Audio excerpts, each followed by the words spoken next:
We'll guide you through how to import PNG into After Effects. Quick disclaimer, you need to follow this step-by-step guide carefully, because skipping a single step will affect your final result. If this guide helpful, don't forget to like and subscribe. First, don't forget to comment if you still need our help or want to ask something, and we will reach you as soon as possible. Second, search for Adobe After Effects on your device and open the application. Once After Effects is ready, click the New Composition button located in the center of the screen to create a new composition. Set up the composition according to your needs by selecting the settings that you want to use. After completing the setup, click OK to create the composition and enter the editing workspace. Inside the project, locate the project panel and right-click anywhere inside it to open the small menu containing the available options.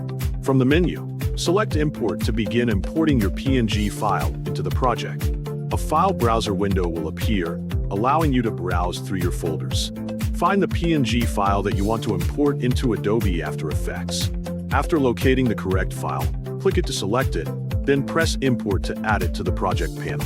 Wait a few moments while After Effects finishes importing the PNG file.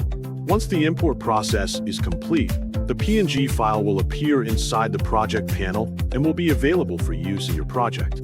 After the file has been imported successfully, drag it from the project panel into your timeline. Place the file in the timeline so it becomes part of the current composition. Once it has been added to the timeline, you can preview it directly inside the composition. Press the play button or use the preview controls to check that the file has been imported correctly and appears as expected in your project. If everything looks correct, then the import process is complete. By following every step in the correct order, you have successfully imported a PNG file into Adobe After Effects, added it to the timeline, and previewed it inside your composition.